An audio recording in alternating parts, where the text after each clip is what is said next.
The following is a presentation of the Mat Talk Podcast Network.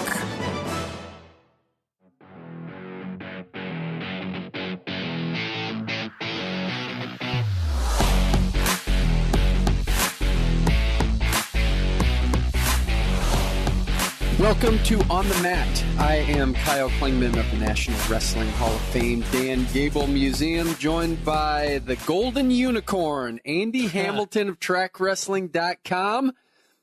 We are back from Budapest. Yes, we are. What a great trip it was. 2018 World Championships. More memories than we could ever squeeze into this segment that we do at the beginning of the show. But we'll try to hit some of the highlights before we get to Wayne Boyd, the creator of American Wrestling League. We're going to talk to him, and we're going to talk to 2018 World Champion J'den Cox. Great run for J'den. Awesome. Yeah, I think from the moment we got there, Kyle, and we stepped into that practice gymnasium and sat down next to him. I don't know if you were standing there or not nearby, but I asked J'den, I said, are you ready to win a world title next week? And he says, I'm ready right now.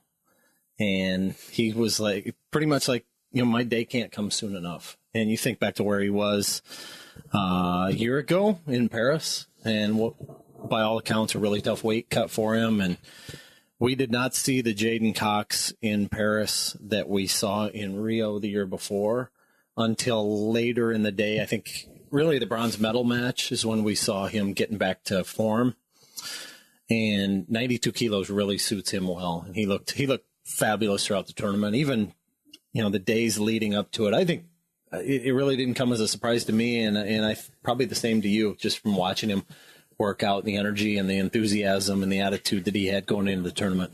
I think watching him, and I think two things that led me to believe that he had a true chance at winning the World Championship is that Mark Perry doesn't give praise real easily, and he was pretty high on him after that training camp. He said J'den is special. He was talking about his skill set, that it was unique. It's unlike any he had seen. So for Mark Perry to say something like that says a lot.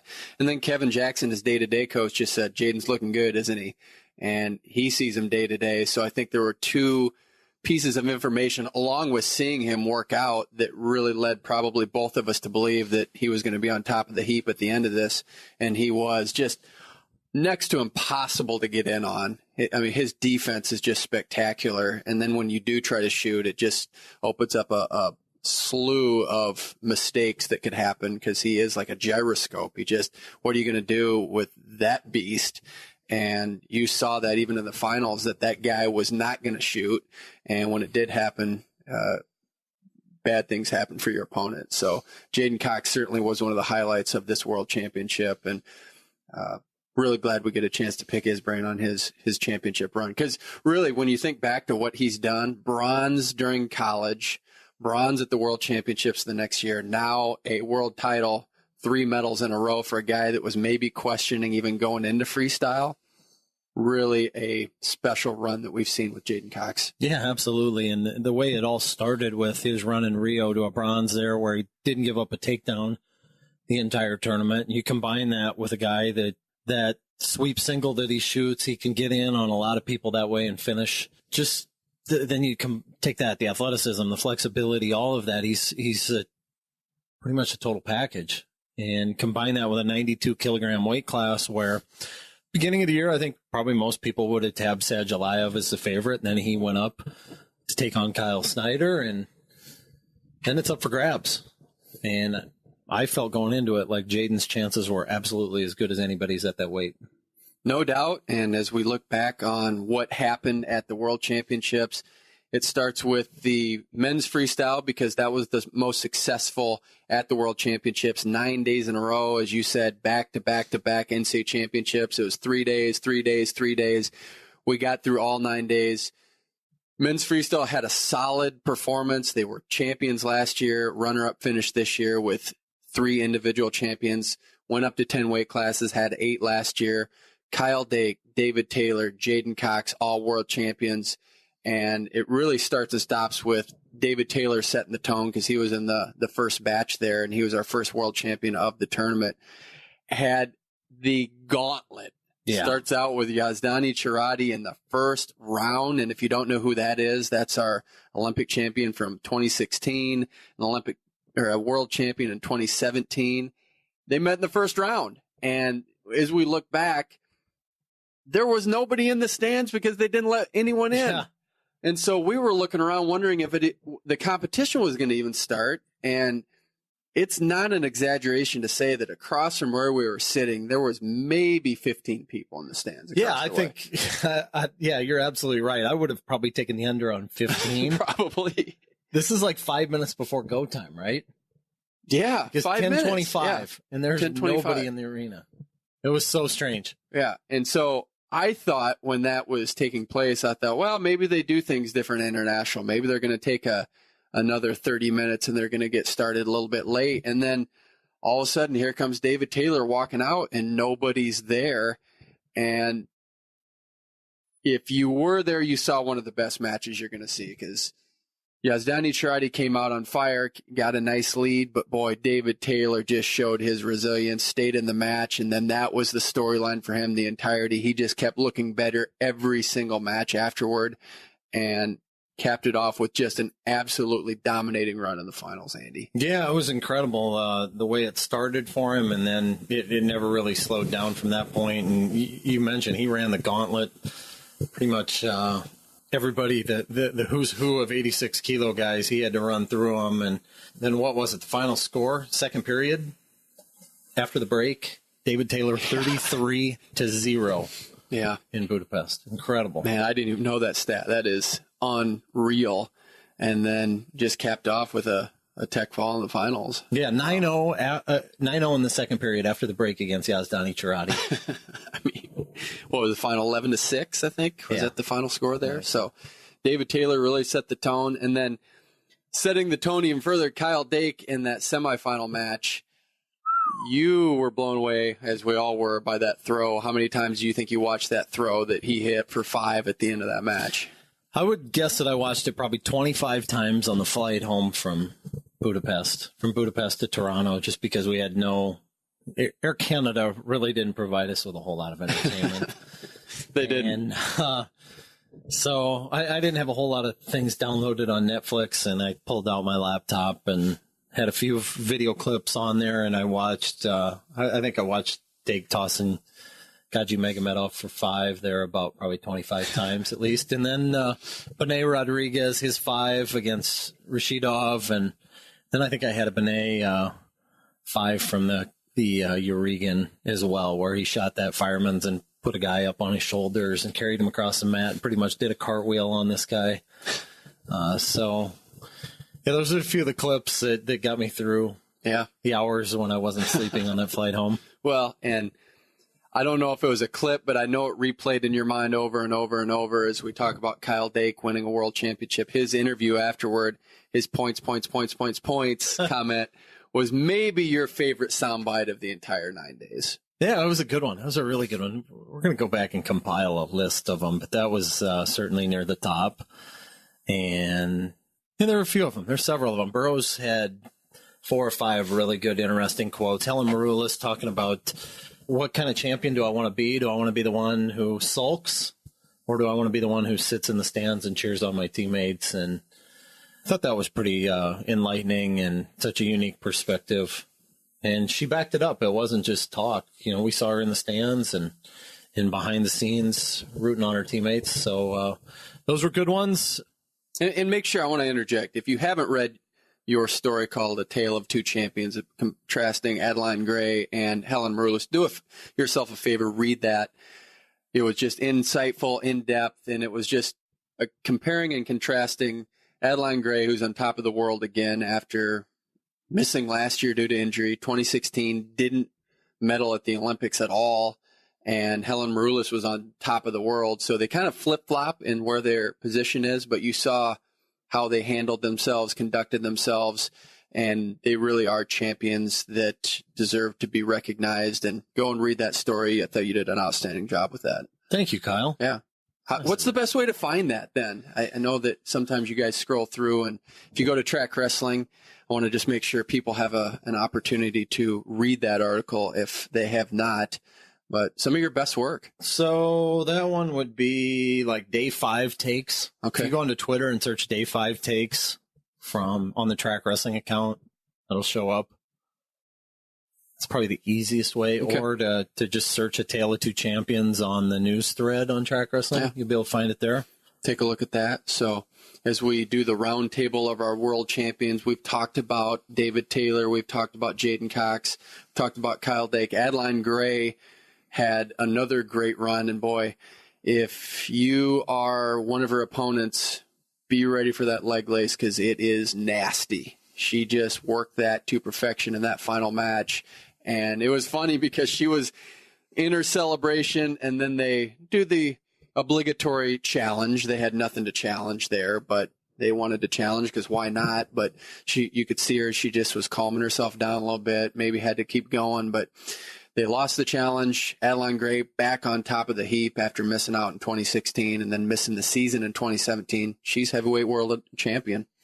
Yeah, and we mentioned what a run David Taylor had through the 86-kilo gauntlet, and Adeline Gray, same thing at her weight class. Women's freestyle heavyweight class was loaded with women who have won world titles, Olympic titles, won age group world golds, really deep and talented weight class, and she beat, she got a chance to, in the final, she rolled up Yasmin Adar from Turkey, who was the 2017 world champ, won by tech. And the thing about Adeline, she's never out of a match. Just the way that you mentioned, that leg lace. She gets a chance to get to it. She can rack up a lot of points in a hurry. And she was down, what was it, in the quarterfinals? Yeah. Came back and won by fall. Yeah, she was. She was in a tight match and very easily could have just let that slip away, but didn't. You just saw her resiliency, and it was almost like she just made a turn after that, a switch, and then she just went into high gear. And I think you knew after that she was not going to drop a match. It was pretty incredible. Yeah, and then she goes and beats Erica Wiebe from Canada, the 2016 Olympic gold medalist, beat her 3-1 in the semis. So as I mentioned, it's not like Adeline got any gimmies anywhere along the way. Not at all. As we go back, I know we like to compare and contrast, and everything's real when it's fresh, and you can go right back to it. But in reality, that day two of the competition, when David Taylor won, when Jordan Burroughs came back and got a bronze medal, when Nick Gwizdowski got a bronze medal, when Joe Colon got the bronze medal, it was just – the evening session was near perfection. I don't know that I've had a day in wrestling where I felt better about the sport and just what I witnessed than that day two of the competition. It was just a high. You went home buzzing. You went back to your hotel buzzing. Jordan Burroughs was on top of the world talking about his bronze medal. You saw him in the hotel. He was just getting mobbed with pictures. It was just the highlight day of the competition. For sure. It felt a little bit like the final day in Paris.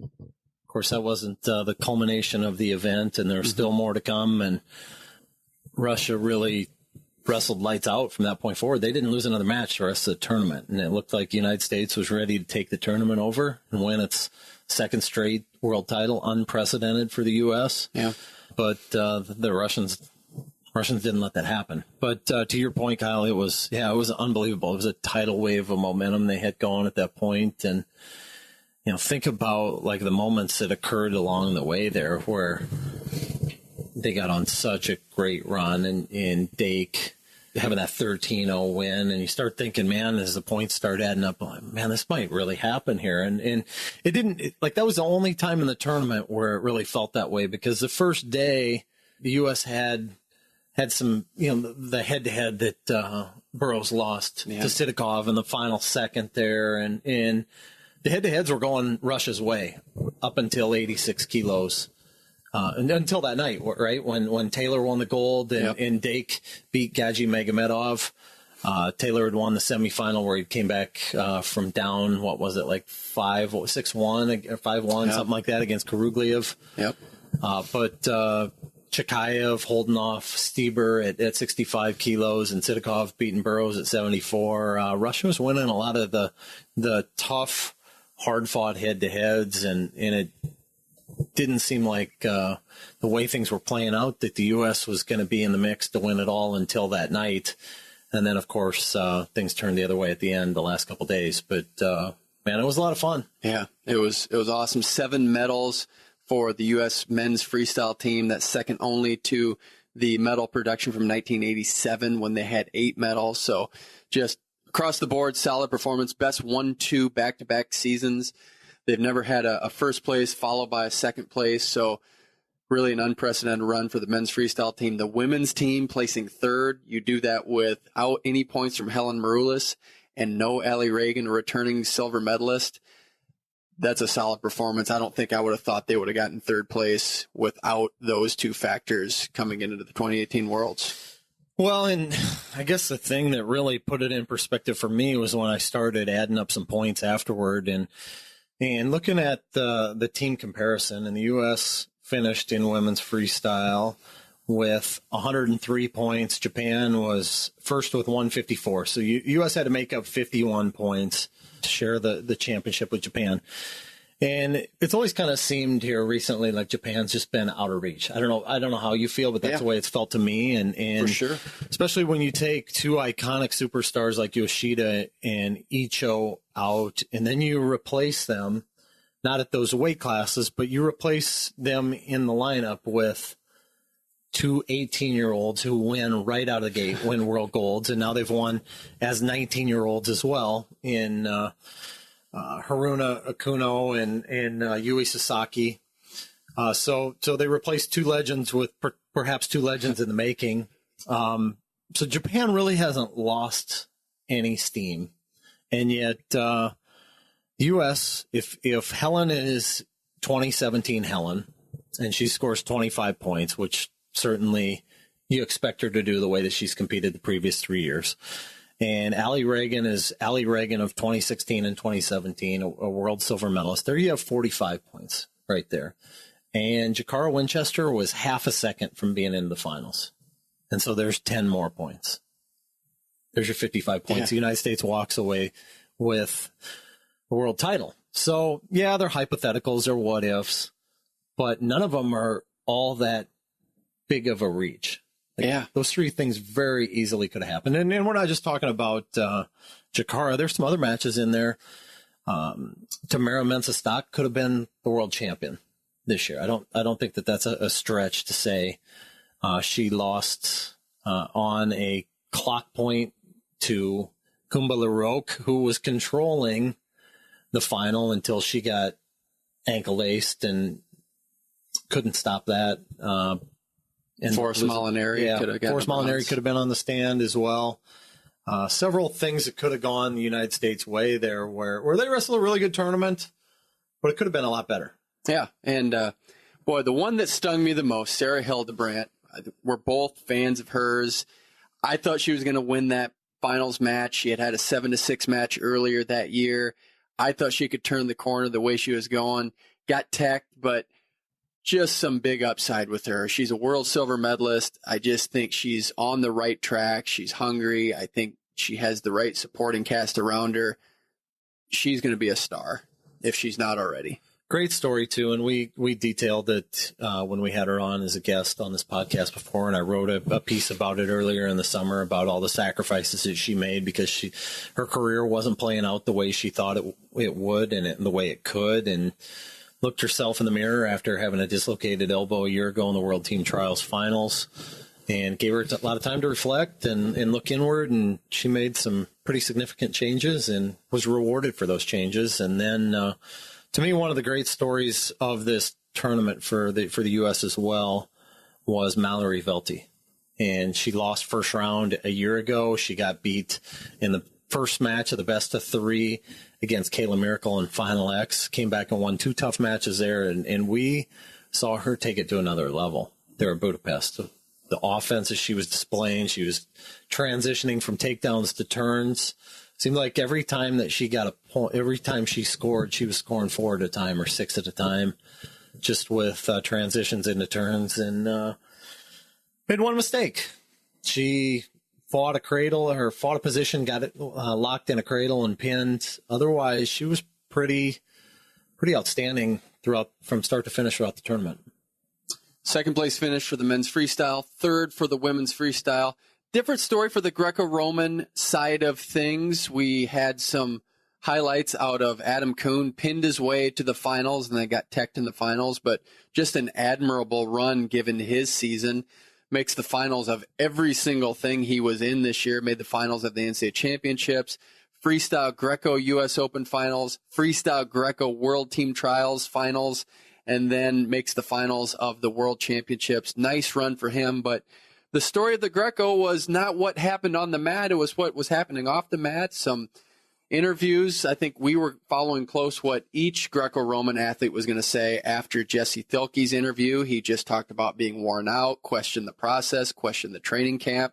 And then we just saw patterns of what other guys were saying on their own. And I think a lot of guys believed in the system. Some of the guys said we had different styles of training, where there's Sam Hazewinkle saying, I'm a college coach. Matt Lindland let me do what I needed to do. So the drama there, outside of Adam Coon getting to the finals looking really good, was just not the best performance, but what the guys were saying off the mat.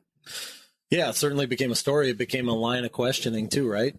Yeah, you wondered, everyone. Yeah, you wondered from that point forward, because Jesse was one of the first guys to talk in the tournament, and you wondered, is this something that everybody feels? Is he on his own here? And I think by the end of it, it felt more like he was kind of on his own with those feelings, right? Yeah, it sure did. It felt like everyone, without asking direct about it, I think the line of questioning always was after he said that was, how was training camp? Because we wanted to know what they were going to say organically, and they just said it was good. A lot of people took ownership and said, I just wasn't ready.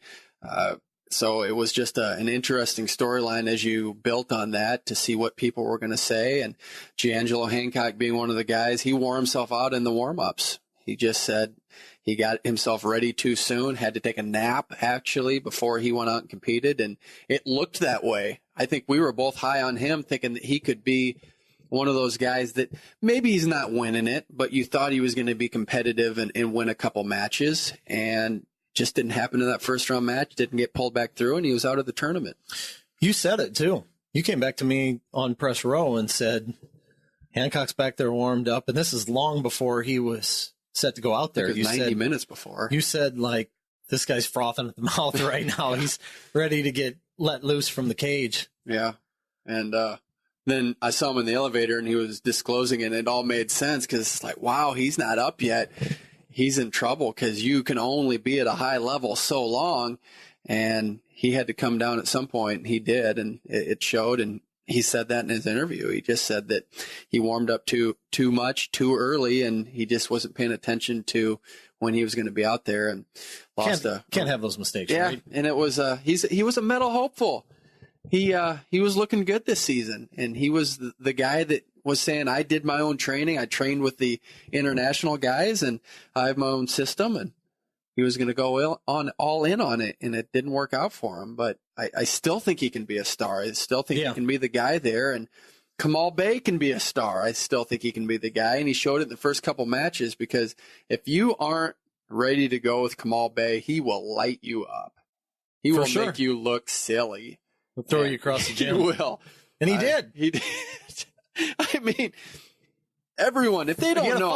He had a 5 in the first 6 seconds of his first match of the tournament. And you want to talk about a true human being, deer in the headlights, you go watch that first round match. That guy just was just like, what's going on here? So I don't know if you remember that, the 30 for 30, the bow nose. What is that? What it was called? Bow nose, or might have been. Yeah, Bo was awesome. Yeah, Bo Jackson. Man. George Brett, if you remember him, he played for the Royals. Oh, I've heard of him. Come on. I don't know if you know him. I'm kidding with you. He said, every time Bo Jackson came to the plate, wherever I was, I made sure I came out and I watched his at bat. That's the same way I feel about Kamal Bey. Oh yeah, because you just don't know what's going to happen. He will make you have some entertainment, win or lose. There's going to be something that's going to happen. Yeah, he's electrifying, and not just watch his match, but you got to watch every second of every match with him, because you look down for a split second, and I was guilty of this in Slovakia, and the next thing I know, his opponent is turned into a 77 kilogram projectile. It was, man. He is a lightning rod. I don't, whatever terms we want to use. What's your powder keg? That's your term. I'm going to use powder keg. He is a powder keg. He is a powder keg. And boy, when it explodes, it explodes. So do yourself a favor on that. Go watch some of his matches because you will not be disappointed in Kamal Bey. Let's end this. You got any final thoughts before we get to our guests? Just an awesome trip. A lot of fun. I'm still buzzing. Glad to have you on the trip. And thank John you. Broughton, too, on the video side of things. You guys did great stuff for us.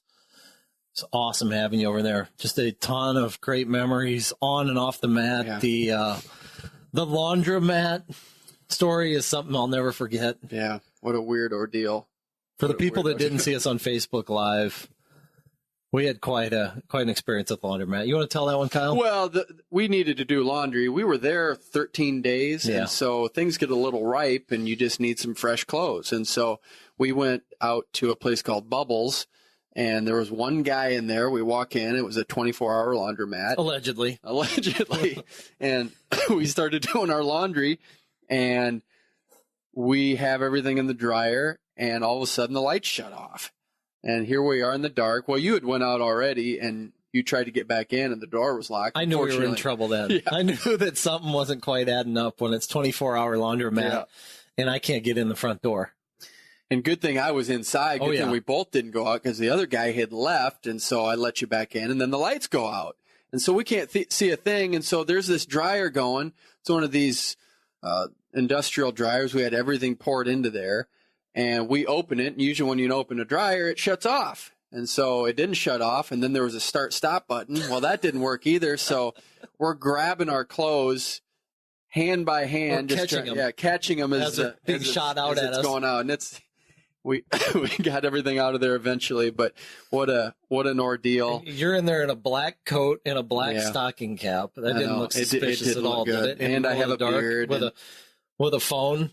Full beard. With a phone shining the light. We're trying to find our way around. And all we can imagine is that we're on Hungarian TV on some sort of world's funniest videos because they had to have caught that on camera, and we had to have looked ridiculous. So I'm glad we don't live there. We got to see if we can get the security footage from them. It would be try to attain that. Yeah, that would be interesting to see. So hopefully they don't have sound on that. Hopefully it's just without sound. But great trip. Like I said, I'm still not off it yet. I'm still not coming down. I'm still buzzing from it. I'm tired, but it was so memorable, so much fun. I wouldn't change anything. Every moment, even when you're tired, I wouldn't have wanted to be anywhere else. It was just it was awesome. So anyone that wants to go to an international world championships, find a way to get there. It's worth every moment. Absolutely. So our first guest is a 3-time NCAA wrestling champion for the University of Missouri, 4-time All-American there. And then you know what he did? He got a bronze medal at the Olympic Games in college in 2016, got another bronze medal in 2017. And this year, we're going to call him a world champion. J'den Cox, how are you? I'm doing great. I'm doing wonderful. I'm still trying to get used to being called a world champion, but I enjoy it. So I'm feeling really good. 30 people from the United States get to say that. 30 people get to say I was a freestyle world champion in men's freestyle. What does it feel like for you now that we get to say that about your name? I mean, it's awesome. You know, it's a great accomplishment. It's something that I've worked really hard for. You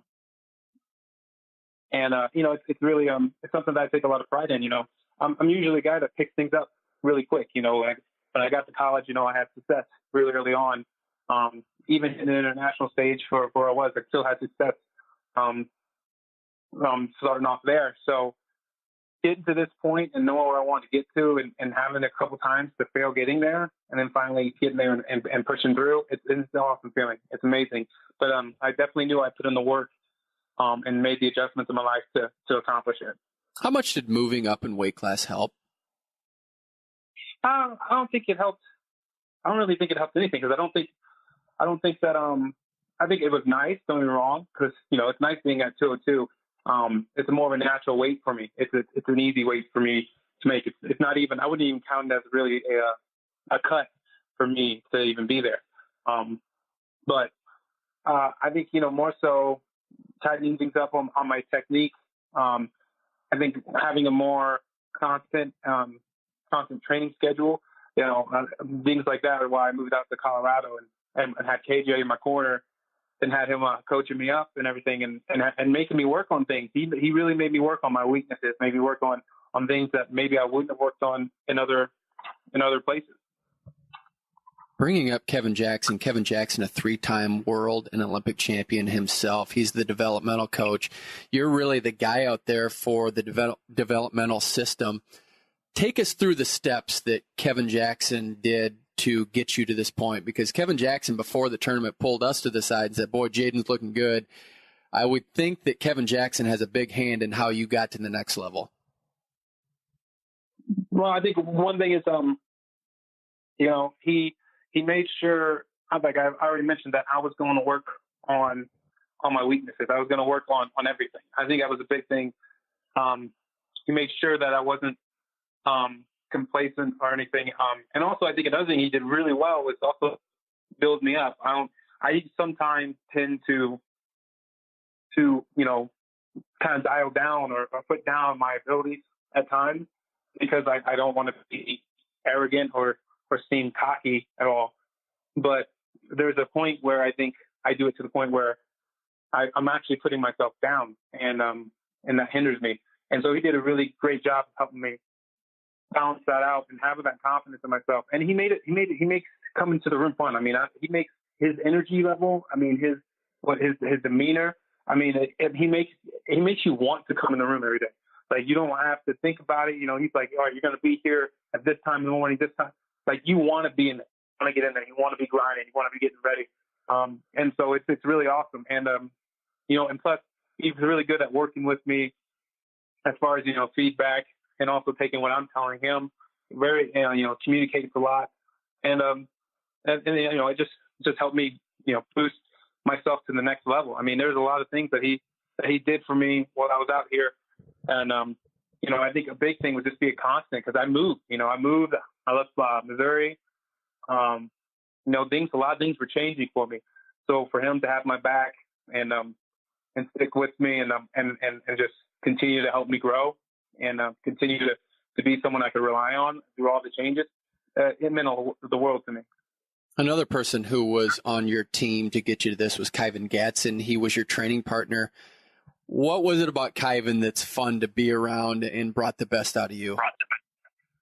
Well, I think one thing is, when you have a training partner, I want someone who truly has my back. And if they truly have your back, then in any aspect of the training, they got you. Whether it's, hey, I need you to come in for one more workout, whether it's, hey, I just need somebody to talk to. It doesn't matter what it is.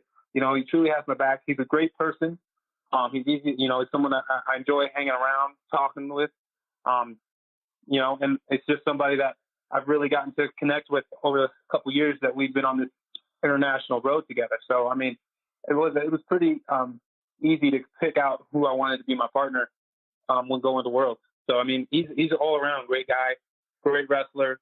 There was nothing that I had to worry about or anything. I just knew that I knew what I was getting with Kyvan, and I just knew that it was going to be great. And he was a great partner for everything, on the mat, off the mat. He was just all around awesome for the run. And listening to your interviews over the years, whether it was college or international, one of the concepts, one of the themes I've heard you talk about is just doors opening for you. And you just have said, hey, here's a door. I'm going to walk through it. Do you feel like the wrestling door is going to be the door you're going to walk through for the next 4 or 5 years? Oh, I think so. I would think that wrestling is definitely the door I'm going to go through. I mean, I've never lost my my passion or my love for the sport, and until that happens, I think wrestling is going to be a door that I'm going to continue to walk through. So I don't see anything else really taking me away from that. Now, that's not to say that, I still have other goals. I have things that I want to be part of outside of wrestling. But that doesn't mean that just because I have those doesn't mean that I'm going to take away from the sport that I love to do. So I definitely think for the next couple of years, for sure, wrestling is the sport for me. J'den, you look forward. You mentioned the next couple of years, 2 years from now, 2020, you're going to have to make a decision. 86 or 97? Where are you at with things right now with that? Well, right now where I'm at is that one way or another, I think the biggest thing that I have to remember, and I think everyone needs to remember, is that, at least for me, it may not be like this for other people, but it's not personal, it's business. We all have goals, we all have dreams, and we all want to accomplish those things.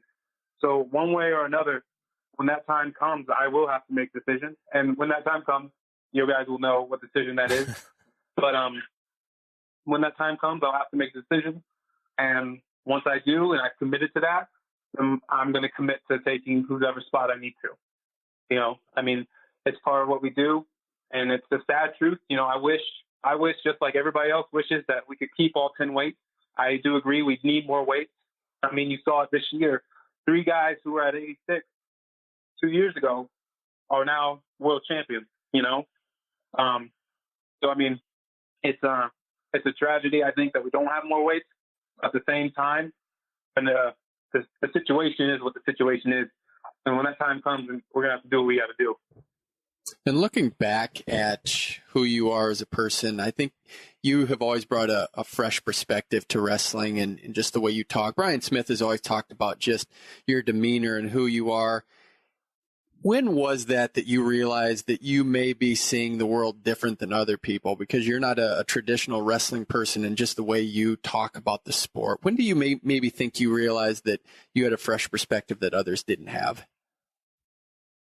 I think I kind of knew about it when I was younger, but I didn't really start diving into it or understanding how to express it till I got older. I think a big thing that I think about is, you know, I try to take from my own experience, but I've also witnessed a lot of things in my life. And there's the big thing that I think I've realized is that, you know, I don't look at the world from a selfish perspective. At least I try not to. You know, I always try to eliminate myself from the equation and put others first, you know, and I think that kind of helps me out. But a big thing within this, and that's just from a worldly point, but from a wrestling standpoint, I think the biggest thing I realized was that if I'm not enjoying this, I don't perform well. You know, if I don't love this sport, if I don't enjoy every aspect of it, not just the competition, or when things are easy, if I don't enjoy everything, then there's a problem. You know, to wrestle is to struggle. You know, that's literally what that term to wrestle means. Like, it means to struggle. So if you can't embrace it and enjoy that struggle and make it into something that, you know, that you take on that challenge and you enjoy that challenge, then you gotta figure some things out. And I think with having that and having that mindset, it's allowed me to kind of further myself in my own wrestling, but also help others further themselves, you know, to look at things from a different aspect. You know, don't look at it from this angle. If you change the angle a little bit to this way, maybe it's a little different for you. Maybe it's a little easier for you. Maybe it's a little bit more fun.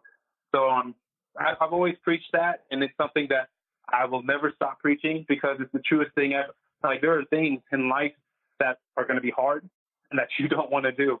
And when you don't have fun doing things, it's going to fall. But when you keep enjoying what you do and who you are, and you enjoy the whole process of it, you're a dangerous person. You're a very dangerous person. J'den, when you are on a car ride, let's say you have an hour, 2-hour trip, or however long it is, what are you thinking about? What do you do during that time when you're driving and have a time to reflect? I probably got the radio on, probably singing some songs. Don't really have a preference on any of them.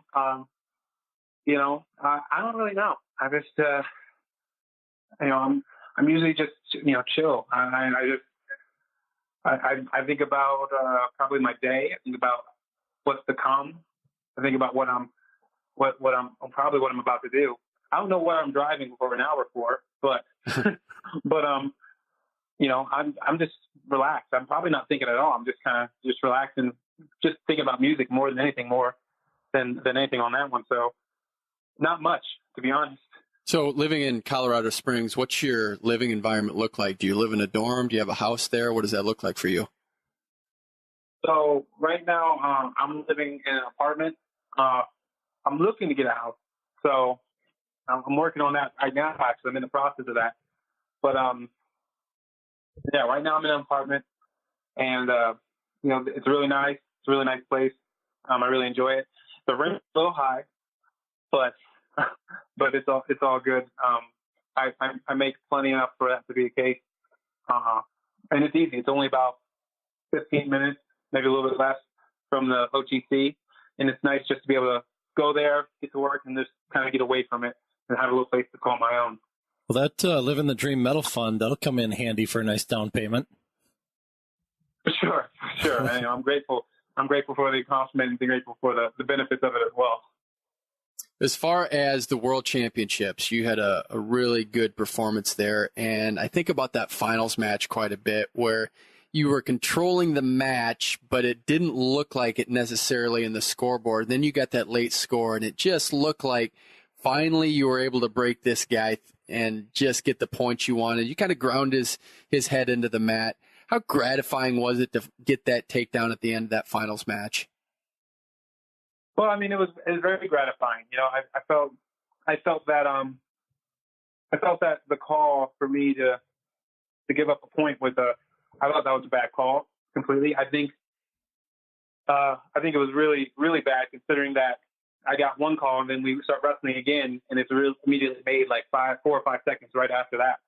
So I kind of thought that was ridiculous, especially when the other person is not, engaging, is not wrestling you back. And so it was just more so frustration in me more than anything that this guy wasn't wrestling me. And I wanted to, because my mindset was to go out there and dominate him. I wanted to win. I wanted to put on a show. I wanted to go out there and show that I deserved it. And so that was a little rough.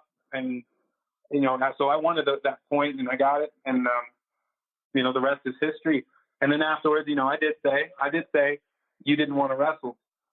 I was a little irritated, but, at the end of the day, I came out, got the win. And today I'm talking to you as a world champ, so I can't complain too much. J'den, you look back on this year as a whole and dropped a couple matches at the World Cup. You went to the Sardagu and first round loss on criteria there. You didn't get a chance to come back in that tournament. But you showed up, and we talked about this earlier on the program about how confident you were coming into Budapest. What did you take away from those matches earlier in the year that helped you get ready for the World Championships? Well, I mean, I think that what I took away was that the losses that I had really weren't that bad. A few mistakes in a few areas, but nothing that we couldn't fix. I didn't feel like in any match that I got out wrestled. I just think that we either had mental lapses or we just made tiny mistakes that we could clean it up. Especially from like the World Cup aspect, and a couple things where it's like I had to make a decision to push a little harder and go after a little bit more. I think from Turkey, I had to take away from that was go after your scores a little bit harder. There were a couple of situations where I was a little bit iffy on the reffing. We watched film and we talked about that. That kind of inspired me a little more too. Is take it out of the ref's hands, take it out of anybody's hands. Just do what you do and get the points that you want to get and go get after it. And plus, it just made me want to work that much harder. I mean, all it did was encourage me. It's just like I gotta get better, and I gotta get better, and I gotta get better. And that's what we did. We came back and got back to work. And it's interesting. I didn't have the greatest summer, but it didn't deter me from what my end goal was. My end goal was to be the world champion. So whatever my record is, whatever is going on before, it doesn't matter. This is when it matters. This is when it counts. Let's get it done here. And I think anybody who wants to achieve anything great, that's the big thing. I'll do whatever it takes to get where I want to be. And sometimes the path may take you backwards, sideways, whatever. But as long as you keep your eyes on where you're trying to go and you're going through the process to get there, then at the end of the day, those matches don't matter. What matters is this moment, this time, right here on this map. When this clock starts, my goal is still right there in front of me.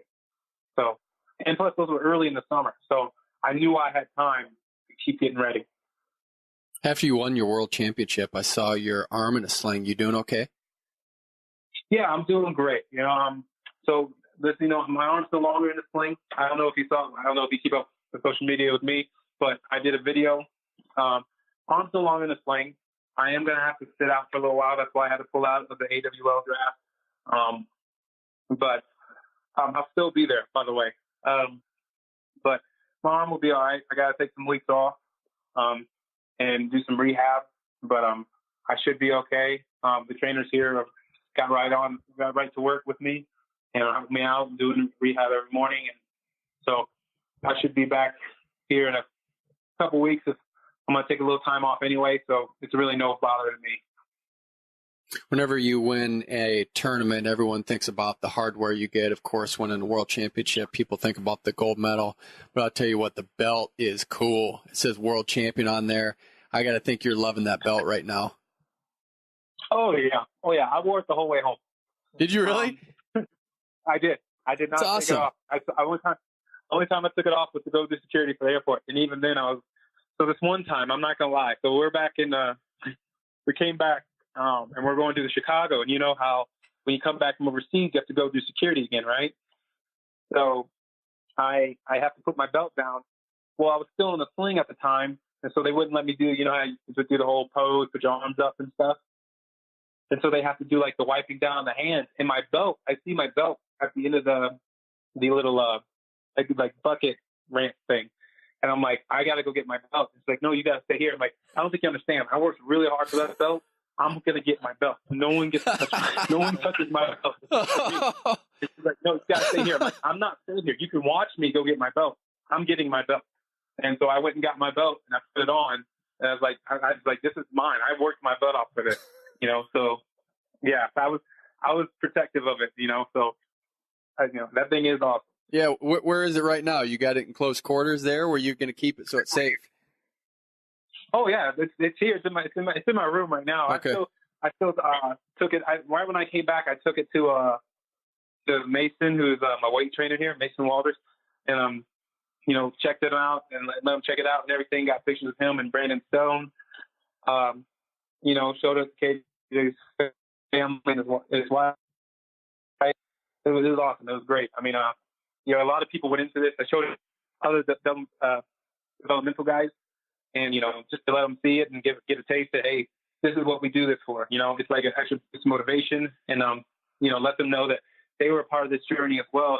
I didn't do this alone. I didn't accomplish this without your guys' help or anyone else's help. So it's awesome to show that I'm able to show what everyone else puts into what we do.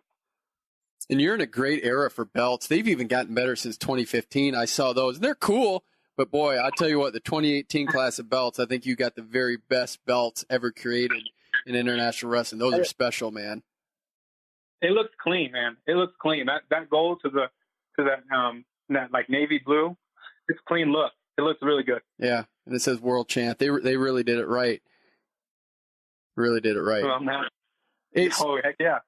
So as far as just next steps, we know you're going to take a little bit of time off, but as far as just what you do in the next couple weeks here, do you want to enjoy it? How do you make sure you just savor this a little bit? I know you got to look forward, but how do you savor this and just enjoy being a world champion?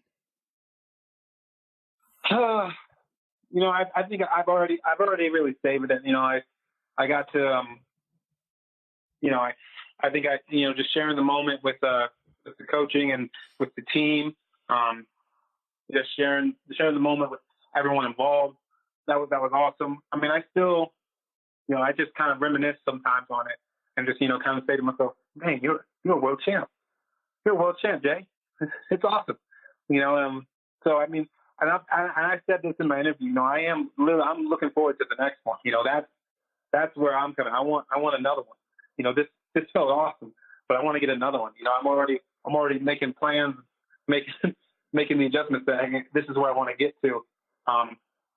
So I'm looking forward to it. And I think that once we go around, like, I think AWL is going to be a great event because, I'm going to be there. Kyle Dake's going to be there. David Taylor's going to be there. All these guys. I mean, the fans are going to get to it, still enjoy their champion, right there in front of them. So I think even then I'll be able to reminisce on it at the end of the month and still enjoy it. I mean, it's still pretty awesome. Like I said, I'm still trying to get used to being called a world champ. But at the same time, I want to be called one next year. So I'm looking forward to it. When you talk about taking a little time off, what does time off look like for you? You've been committed to this pursuit of a world title here for so long. Now that you've got some time to sit back and relax, what do you plan to do? Well, like I said, I'm still going to rehab for my shoulder. So that's it for me. I still got to do some other things. I got more so now that the wrestling side of things is kind of settling down. It's now time to focus on the business side of things and, talking to sponsors, getting camps set up. That's kind of what I'm focusing on. I mostly just like to chill out, maybe play the guitar a little bit. I might even dabble in some video games. A break for me is really simple. As long as I'm not on the mat, I'm having a break. So, that's about it. I mean, this month, I know that I'll be back in Columbia, Missouri. I'm going home for a little bit. At the end of the month, I'm going to the AWL event. So I don't know if a break is necessarily the right word, but I won't be on the mat. That's for sure. All right, I want you to do us a favor. I just want you to give us some real quick sound bites. I'm going to go through all 9 of the Freestyle World Team members, and I just want you to tell me what you think about them. We'll start with Thomas Gilman. Okay. Thomas Gilman is probably the most honest person that you ever meet. He's one of the nicest people that I've met. And, he's just a really laid-back, cool guy. I've loved being on the 2 teams I've been on with him. Really awesome dude. All right, Joe Colon.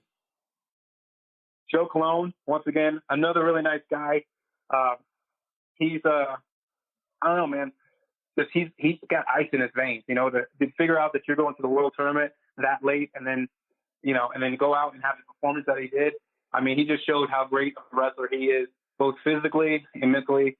Awesome guy. Love him to death. Logan Stieber. Logan Stieber, one of the funniest guys you'll ever meet. Really? One of the funniest dudes. Yeah, he's pretty funny, and he's really chilled, really laid back. I don't actually get to hang out with him as much because, mainly we usually wrestle on different days all the time, but he was wrestling the same day as me this time. So this year I really got to, talk to him and everything. But when we hang out off the mat, I kid you not, probably the funniest dude. All right, who is James Green? James Green is one of the most interesting. He doesn't really talk that much. But when he does, it's either really wise or it's funny. So, but he's also a cool dude as well. So I'm trying to get to know James a little bit more, but from what I know, that's what I can tell you. All right, King Jordan Burroughs. Jordan Burroughs. He's probably one of the wisest guys I know. He's a great leader. He's a great motivator. I mean, when we talk about looking for a guy to look up to or to follow in their footsteps, Jordan Burroughs is definitely a guy that you have to put at the top of your list in every aspect of life, as far as a father figure, a champion, even with adversity, being someone who could bounce back. He's definitely someone that you can look to come to about any and every situation. Kyle Dake. Kyle Dake, still to this day, still one of my favorite wrestlers. Awesome individual. He's really smart, really, really smart. I remember I tried to talk with him about, he likes to sit out in the sun a lot, and he wears these orange glasses, or his screen's orange on his phone. I have to ask him every time what it's about, because the words he used sometimes are too confusing for me to comprehend. But, still one of my favorite wrestlers. Love to watch him go out there and do what he does when he opens up. All around good guy. David Taylor. David Taylor. Still, a great teammate to be around. I mean, I remember in Budapest, he was motivating me through the whole tournament. He was talking about, hey, with this guy, here's what's going on here. Here's what you need to do. Even before my finals match, I was really amped up, and he came over and he was talking with me. So he's an awesome teammate. I kind of I think people like him are the reason why Penn State has been so dominant through the years. Because I mean, he's an all-around great leader, and he was helping me out throughout the whole entire world talking. We joke around sometimes. I'm chilling out. I actually had to text him today, I think it was, or yesterday, about me pulling out AWL. All around great dude as well. Or I'm not going to skip this guy, J'den Cox. Oh man, that's just beautiful. That's just a beautiful man right there. He's good looking. He's a really good guy.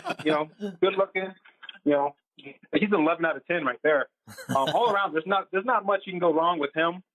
But I've heard that. He's pretty cool. All right, Kyle Snyder. Kyle Snyder. Once again, someone that you can literally come to about a lot of things. He's experienced everything with the experience I've had. A tough wrestler, an even better person off the mat, easy to talk to, has a kind heart. He's just an all-around great guy. I mean, there's nothing really bad I can say about him. I love working out with him in the practice room. I mean, most of our practice consists of us more so talking than wrestling. We try to talk through positions and everything, and he's really open and willing. I think what's amazing is, at his age, he's younger than me actually. So with the success he's had, that any of it's ever gone to his head, or that he doesn't shun people or put people down. He actually embraces people and tries to bring other people up. And I think that's a testament to how he carries himself, how he carries his face on his shoulder. I think he's an amazing all-around person. The Quiz, Nick Gwizdowski. Cool dude. Nick has great taste in music. I went and trained with him in NC State actually earlier in the summer, before the hurricane hit North Carolina.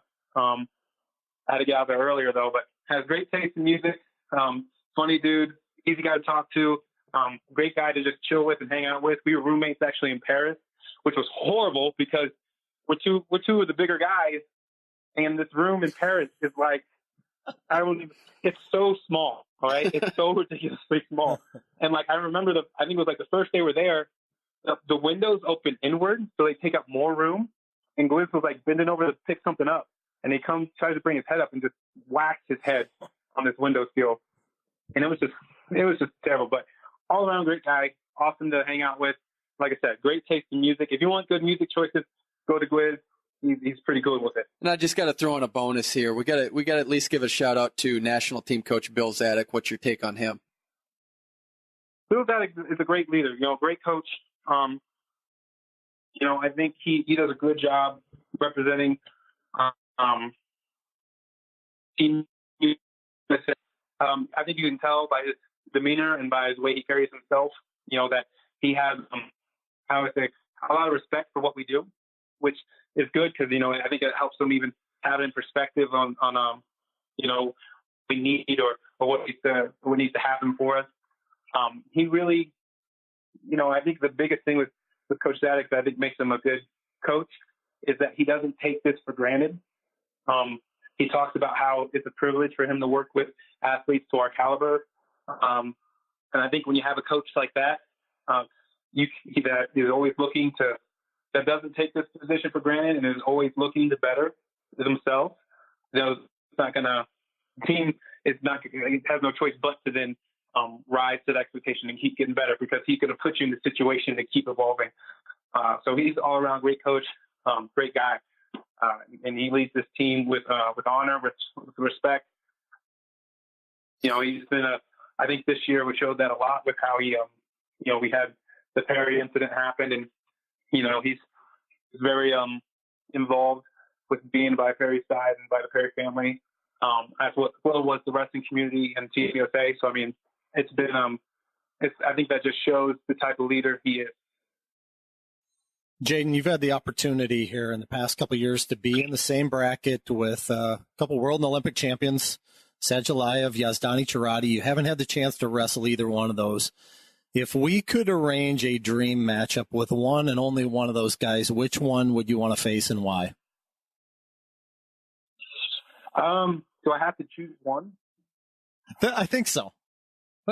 Okay. Which one first? Let's put it. You can choose both, but which one first? I would choose Sagittarius first, more than likely. And really, it's going to be the same reason for both of them. I mean, for me, I would like to test out.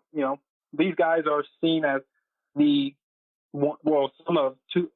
greatest at our time right now. They're seen as that, and I would like to put myself up on the test. I mean, that's what the point of being in the sport is. That's the point of doing whatever it is that you do, is to test yourself, see how far, see how good you can be, see how far you can push yourself. That's the only reason I would do it. I would love to have an opportunity. I've missed out on both 2 times, and now extra weight, they weren't in my weight, but I wouldn't mind wrestling either one of them. It's just, for me, there's not going to be any benefit for me. For me, it's just about going out there, doing what I do, and putting my best foot forward.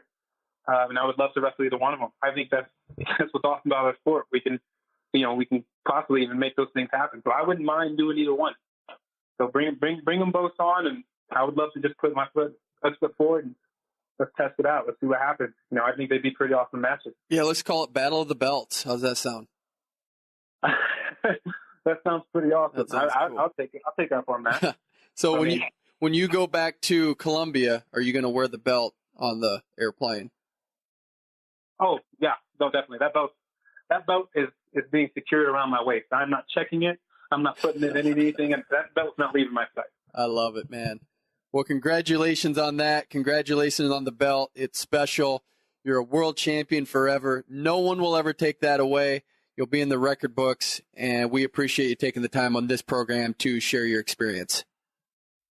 No problem. Thank you for having me. All right, that was J'den Cox. First time we've ever had J'den Cox on the mat, and he did not disappoint. And I'll tell you what, if I could give any advice to you or to anyone that ever comes in contact with J'den, is do not mess with that belt. Do not.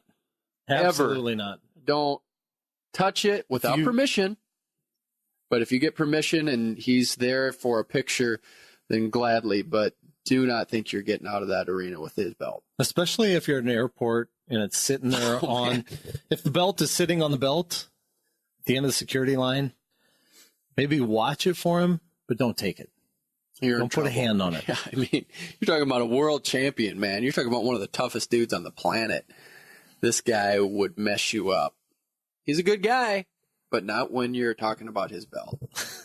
Had a lot of fun with J'den. He's a great ambassador for this sport. He's a great representation, and very glad that we have him as our 30th world champion in men's freestyle. Same could be said about pretty much everybody on that team, right? Yeah. We talked about that at length over in Budapest, that those guys are just incredible ambassadors for wrestling, not just the United States, but and they're just such great people. Really are. And another person that's doing a lot of great things that you probably have seen at events, maybe you didn't know who he was. You saw his glasses and wondered, who is that guy? Well, he's our next guest. Wayne Boyd was an NCAA wrestling champion and an interesting guy. I've always liked Wayne. I think he is good for the sport. I think he cares as much about this sport as anyone. He's done some great documentaries. I like him. I like his attitude, and I like what he's going to do with American Wrestling League. And I think a lot of people are saying it's about time, and track wrestling's behind it. Yeah, and the guy has big visions. He doesn't think small. He doesn't think one step at a time. He thinks like he's got a grand plan here, and he's out to make wrestling a mainstream sport. He wants to make this big time. He doesn't want this to just be a big wrestling event. He wants it to be a big, big event. Period. And I think for us, I know, speaking for me, I don't think that way. I don't think you do. I think we're more of the incremental growth and how do you get there through just slowly building yourself up to it. He wants to hit a grand slam right off the bat. I think he's just looking at this from a vantage point of, we need this and we're going to get this. I'm 72 years old and I'm going to go to my grave going down with a professional wrestling league. That's my take on what he's going to bring to the table when we talk to him. Yeah, absolutely. Absolutely. Kyle, we're recording this on Halloween. We haven't had a chance to talk about Halloween. What do you want to talk about? Out of the blue. Okay. If you were to dress up as somebody in the wrestling world, who would you dress up as? Oh, someone in the wrestling world. That is such a good question. Who would I want it to be? I'm just going to go with my gut. The first person that popped in my head was Dan Dennis. Really? Yeah, I like him. I like what he brings to the table. I think I could replicate it with the beard. I don't necessarily have the height, but I could get one of those shirts and pull out his look. He would be the guy I'd want to be for Halloween. There you go. And you? Who? I don't know. I think maybe the Frank Stabler look. Man. We saw those on those pictures. We didn't even talk about him on this show. We got a little mohawk and some sunglasses. I thought about it just because of the Wayne Boyd glasses. Maybe we'll get a chance to talk to Wayne about his glasses. Yeah. But I got some sunglasses, a German singlet, and a German flag. You could do it. I couldn't do the Frank Stabler. I need a mohawk. You could get it. You just grow it out a little bit and you'd get there, but you could look like him. You have that look to be able to do it. He's a little shorter than you. And you go back to what we talked about in the intro, one of the favorite moments of that trip, when we talked about the laundromat. One of the other things that I will never forget, or at least I hope I don't, is the fact that we held Frank hostage, basically, in the mix zone, firing off question after question after question for about 6 minutes there. Little did we know that we were holding him there from talking to President Lalovich and Thomas Bach, the IOC. Oh, not just the IOC president. Yes. The IOC president was waiting there. That moment, that was my favorite moment of the competition. It was because of everything and just watching it and really getting into Greco, just learning about his story as we went along and seeing the fans and seeing that story build, seeing him beat a Hungarian in the finals, knowing the world was against him, seeing him win his third title in a row. And that was just euphoric. When we were there, we got him with the translator. What he had to say was outstanding. That was just a great moment of the World Championships. Among 100 great moments, that was the number one moment for me. I think he'd still be there answering questions from us if it weren't for the fact that somebody pointed out the fact that President Lalovich and President Bach were waiting to talk to him, and we're just sitting there firing off question after question. But his stories is phenomenal. Oh. Just fill us in real quick. Absolutely phenomenal. So he had a falling out with the former president of his club in his hometown.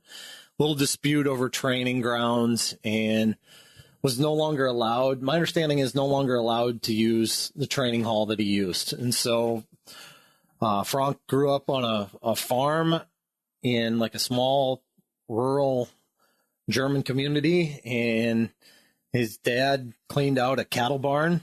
And they put down some mats and they turned it into a training facility. So it was from the sounds of it, Rocky-esque, which, there's that. So he's pretty much training on his own, bringing in training partners to work out with him, but also dealt with broken ribs, a wrist problem. And you could tell like the guy was so good a year ago in Paris and had such a phenomenal tournament, and everything that he dealt with this year, he was a little bit blown away even by himself that he was able to win the tournament. He said some things in English that aren't fit for repeating on a family podcast, but they were pretty funny.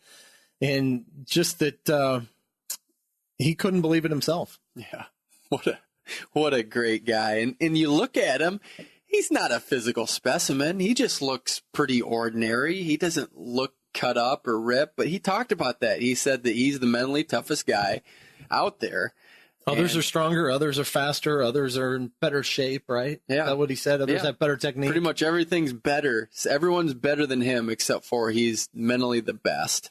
And he came from behind. He erased deficits in the quarters, semis, and finals. He was down what was it? It was 1-1 in the semis against another world champ, Rasul Chanayev of Azerbaijan, with about 70 seconds to go. And 20 seconds later, Stabler's getting his hand raised with a tech. Man. It was takedown, 4-pointer, game over.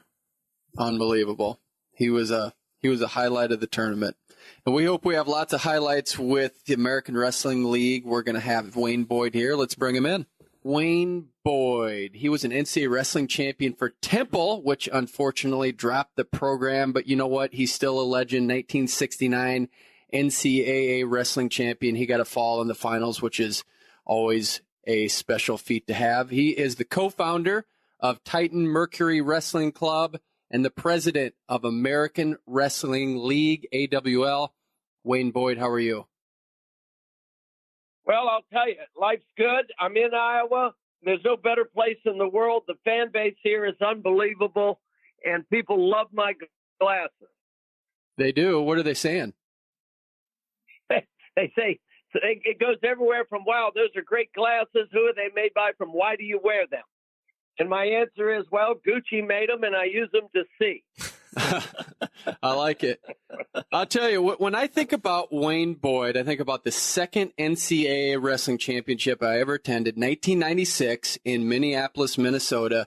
I went to the premiere of One More Shot. I went with a guy named Gordon Hassman. He was eating a Kit Kat bar. He gave me a little piece. And that's how I first got introduced to Wayne Boyd. And here we are in 2018, and you're still promoting the sport. I love it. Thank you for that. Well, it's an honor to promote wrestling. The greatest athletes in the world strap on their singlets and they step out there in front of thousands of people. And in America Day, we can call ourselves, even though we play second in the world, we got the best wrestlers in the world. And we built that. It didn't just happen. We built it. But we've got a lot of great guys ahead of the guys, and we continue to build this sport. I started in wrestling in 1956. 2018 was my 50th consecutive NCAA championship. In a lot of ways, I've dedicated my life to wrestling, and I don't see that ending. And recently, I realized nobody's getting out alive. So I got a little time to go, I hope. This new league, American Wrestling League, should change the frontier of our sport. There's two reasons why I'm doing this, and I'd like to share that with you. Yeah, the floor is yours. Let's just take a step back and make sure people understand that there's an event at the end of this month, November 30th, in Cedar Rapids, and it's going to be the first American Wrestling League event. First of all, take us through what the American Wrestling League is and what you want to accomplish out of this inaugural event. Well, it's a professional wrestling league, and I brought it to Iowa. We're holding the draft this Saturday at a place called the Airliner, just close to Hawkeye Arena. We're holding the event at the Cellular Center in Cedar Rapids. And the purpose of the AWL is to stabilize what we used to call amateur wrestling as professional wrestling. This is a professional wrestling league. We're putting up $120,000 in prize money. It's $10,000 a match. The two guys step on the mat. They earn $2,500 each for just showing up. The winner takes home the other $5,000. But the real drive and the purpose behind the AWL is simply to bring more mainstream media attention to our sport. They get so neglected by the mainstream media. And I'm not going to call it fake news or any of that. I'm just going to say that we haven't given them quite a reason. We go and win world titles. We place second. We put on a NCAA championship barred by none.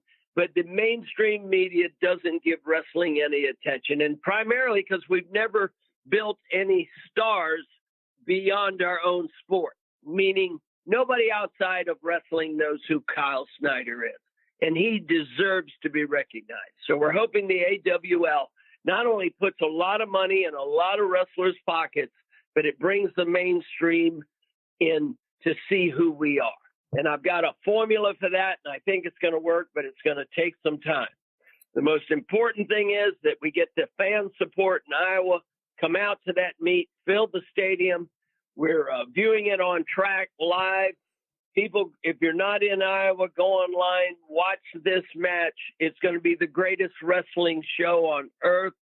I'm determined to make this work, but I need the fans' support, and I appreciate what you're doing, Kyle, and Andy Hamilton. You guys work at this sport just as hard as I do. Take us through, Wayne, when you say there's a draft, who can we get excited about? What wrestlers are we going to see at the first AWL event? Well, I got to tell you, the world team members are a little beat up. A couple of them are injured. J'den Cox is not going to wrestle. And what I realized when the guys, Dake and Taylor, they're going to coach, they're going to be the captains and coach each team, and they're going to be at the draft, and they're going to select who wrestles. We've got about 75 guys in the draft, and we're talking about studs. No, they're not world team members, but they're great guys. First of all, the home city or the host city that we go to put an AWL event on, they get 6 immediate drafts from local guys. So from Iowa, we're going to see Gilman. We're going to see Ramos. We're going to see Gatson. We're going to see Clark. We're going to see Sorensen. We're going to see Brooks. We're going to see a lot of good Iowa athletes. Tom and Terry Browns are very excited about this. And then the other guys, we won't know who's wrestling until 6 p.m. when the draft starts at the Airliner on Saturday. And that's free on Trackwrestling, film live. We'll know then who the competitors are for those guys and the other, 4 weight classes. So we're going to have 20 guys on the mat, and we're going to have 2 teams, and we're probably going to pay a bonus to the winning team. And you're going to see guys like Molinaro. You're going to see possibly Green. You're going to see Oliver. You're going to see Martinez. You're going to see Derringer. But I don't control the draft. Kyle Dake will have a pick. Then David Taylor will have a pick. And they'll pick their team in the draft on the 3rd. And those are the guys that'll show up on November 30th at the Cellular Center. Now, the interesting thing is we'll not only pick a wrestler, but we'll pick an alternate. So there's going to be 40 guys that actually get picked on Saturday. Only 20 of them will compete. But my thought going through this is let's do about 10 of these AWL events, and then let's formulate teams, an Ohio team, an LA team, an Iowa team, a Pennsylvania team, an Arizona team. And then let's really create a league of teams. And my ultimate vision is we develop 20 teams nationwide. We put 200 to 300 wrestlers to work that are all making money from the league, from the events. And we're really going to have a professional league that can compare to any league in the world. And I really believe we need a new league. Football's having its problems. Baseball's having its problems. There's no cleaner sport. There's no more honorable sport than wrestling. So those are the goals. And I've always set my goals high, and I've always been able to achieve my goals because I'm a guy who conceives, believes, and achieves. Wayne, I think the draft idea is fabulous. I think it's an interesting way to drum up some interest in this event. Where did that idea originate? Well, I think it was Don Bishada of Scrap Life. He says, you know what, we ought to do a draft. People like drafts. And then Johnny Rugen, who works for Titan Mercury, kind of picked up on that. And then I picked up on it. I get a lot of credit for it. But, I've been doing a lot of business with Under Armour and different Nike and Cliff Keen. And everybody wants to see wrestling grow, but nobody seemed to have an idea how to make it grow. So we're just taking ideas from people and we're actually put them in the works. AWL is open to anybody that wants to bring their gear to that arena, any company. I'm not doing exclusives. The doors are open, and I want everybody involved because I'm billing this as the greatest wrestling show on earth, and it's going to be fun. We're going to introduce all the former Iowa greats of all time. You'll get to meet and mingle with them. We're honoring Mike DeRoe, the great Iowa tough wrestler who passed away from brain cancer. We're raising money for brain cancer. Chuck Yeagler's there with his Light the Night leukemia program. We've all lost friends to cancer. We want to pin cancer, and we want to do an event that people don't forget. And this is just the beginning, but there's no better place to start than Iowa. Wouldn't you agree?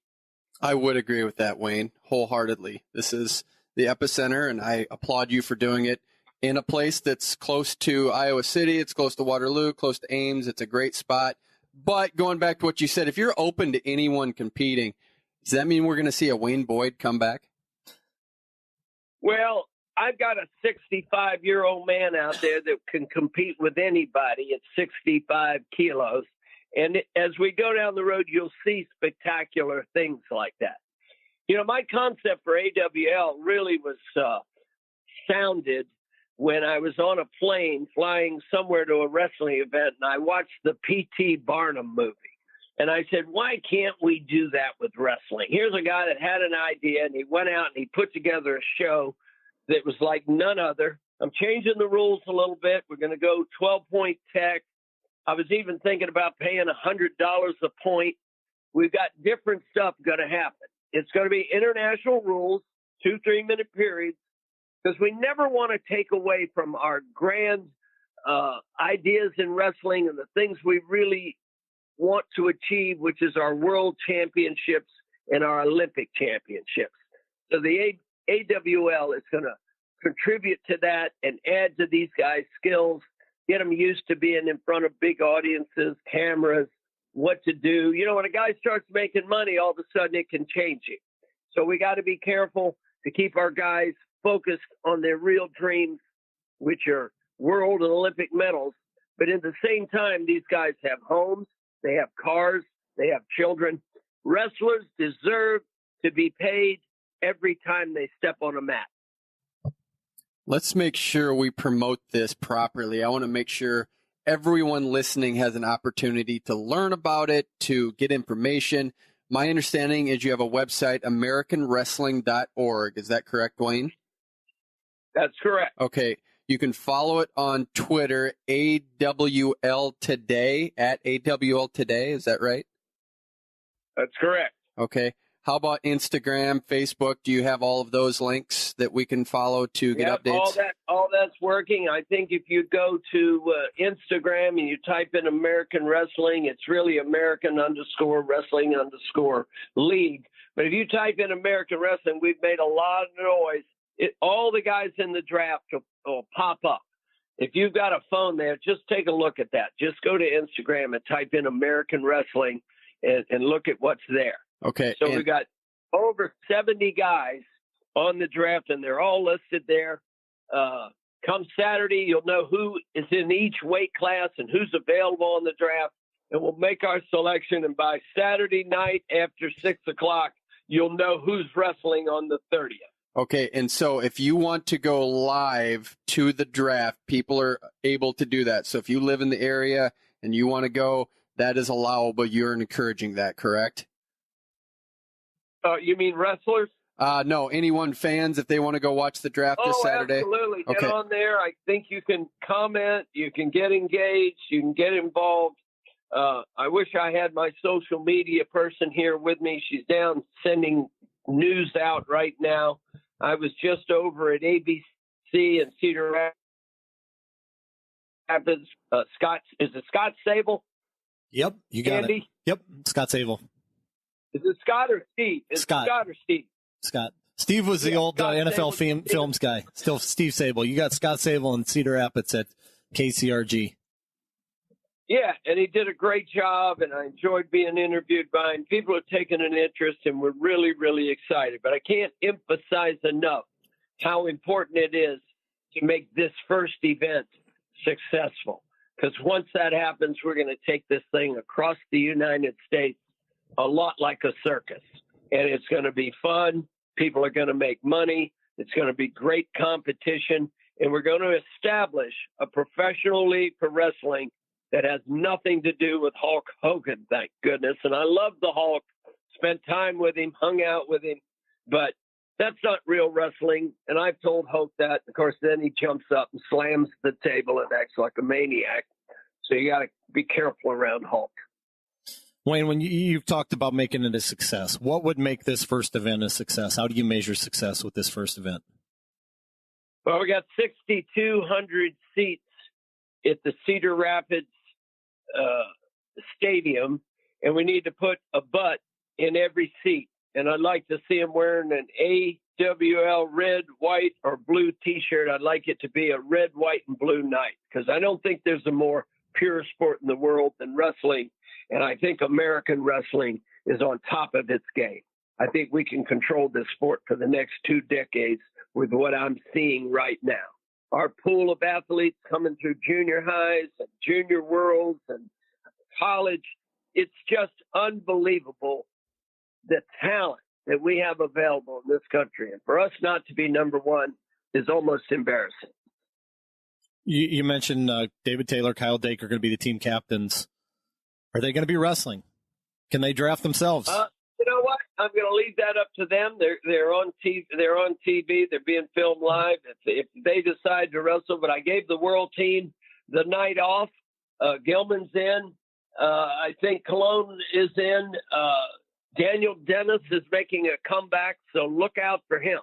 Because he's a serious player. We saw what he did with Ramos back at the Olympic trials, and so he can be a threat to anybody. So I'm really excited that he's coming back. Well, I don't want to build this on our superstars at this time because there's too many other wrestlers out there that deserve to be recognized, that deserve to be paid, that have put their time in. And I can tell you it's going to be competitive, it's going to be exciting, and it's going to be an event you don't want to miss. All right, you sold me. I think Andy and I are planning on attending, and we're going to do our best to make sure we get the full boat that you talked about. What'd you say, 6,200? Was that the number, 60? 6,200. That's what we're looking for, 6,200 seats to sell. All right. Hey, before we let you go, I just got to ask, if there happened to be a mixed martial arts when Danny Hodge was competing, could you see him getting beat? No, he'd have to learn submission, and he knew a lot of that. He trained in Japan a lot, and he knew how to bend your arm, and he could do it legally. I read about him pinning a guy from Oklahoma State one time, and all the Cowboys deny it, but he grabbed him in a wrist lock with his left hand, and he just bent the arm, and the guy went down to his knees onto his bat, and Danny never lost his footing. And he stood over and pinned him with one hand. That was one of his great feats during a collegiate match. One of the strongest, greatest human beings wrestling has ever known, Danny Hodge. Good friend of mine, co-starred with me in the movie One More Shot. Can't say enough about that good man. Hey, we appreciate you, Wayne. Can't wait for this first event on November 30th. It is the day before the Iowa State meet. So no reason not to get engaged in this event. You get to go to AWL one day. The next day you get to go to Iowa State. It's all teed up for you to be part of this historic event. Look into it. Make sure you get there. And just a little trivia here. 1969, Wayne Boyd won an NCAA championship. So did Dan Gable. Both got pins in the finals. We appreciate everything you're doing for the sport, Wayne. Well, I appreciate you. Kyle and Andy, you're doing great. Can I say one last thing? Of course. Don't be surprised if I don't bring the bear out at 72 years old. I might just take him on one more time. Wow. All right. Another reason to get there. Another reason to get there. Hey, we appreciate you, Wayne. We'll be following this close, and we'll be at the event.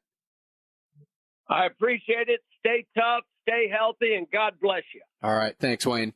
Really enjoyed that segment with Wayne Boyd. I think we're all excited about the possibilities of what American Wrestling League can do for the sport. This is just the beginning. We're buzzing from the World Championships. We're going into the college wrestling season. We have the All-Star Meet coming up. We have American Wrestling League. It hasn't stopped, and it never will unless we're not on this planet. Wrestling is just nonstop, and it's just a cycle. And it is for you a little bit more because you're traveling to all these. But I work at a museum, and I see people cycling through a lot. So our vantage points are different, but we're all in all the time for this sport. And for me, I'm only more motivated by it every time I'm around it. And I hope you're the same way. I know you have these long trips, and it can get very tiring, but I wouldn't have it in any other way.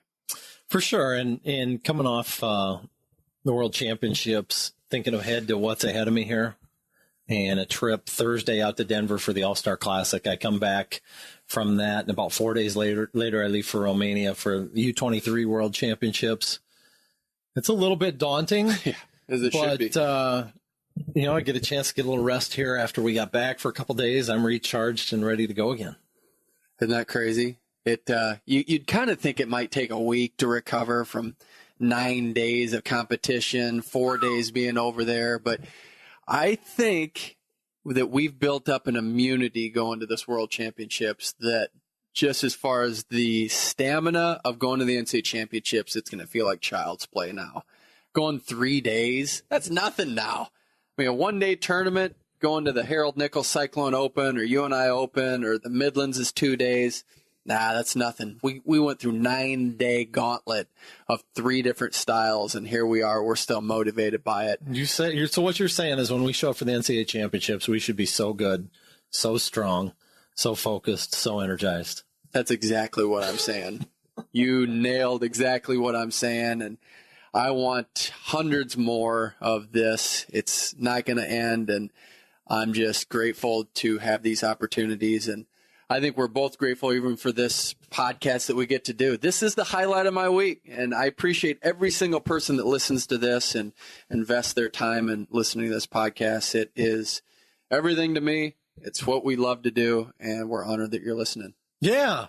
No Ask Andes this week, which isn't the end of the world. Well, I was surprised we didn't get any questions from Dan G in Iowa City or Kyle K in Cedar Falls. It took you a while to figure out who Dan G was. I wasn't paying attention. I was just you were in the zone. Because you threw me a curveball there and you buckled my knees a little bit with I thought this Ask Andy thing was just like some wild idea that was not going to happen, and I was quite okay with it not happening. It's happening. And then it happens, and I'm like, what am I going to get thrown my way here? So I wasn't listening to who asked the question at first. I was just listening, like, in my head, I'm thinking, where's he going with this? What am I going to have to face? But they're all legitimate questions. They were legit questions. That was what was great. They were legit questions. I actually had Jason Bryant ask a question. I actually had Dan Gable ask a question. I actually had myself ask a question. So those were all 3 legit. There actually was an Ask Andy. It was about the situation with Kyle Snyder and Sadulayev and wondering if that can apply to 2-on-1s, if you can have a Spencer Lee, if he gets in that situation. You remember that question? No. Okay. Well, anyway. Let's bank it.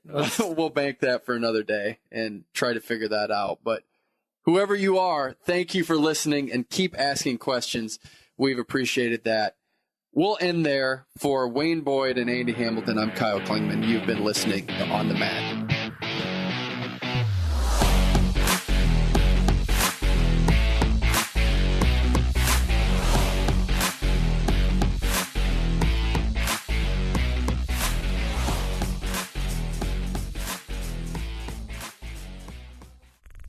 This show is part of the Mat Talk Podcast Network. For more wrestling podcasts, head over to MatTalkOnline.com.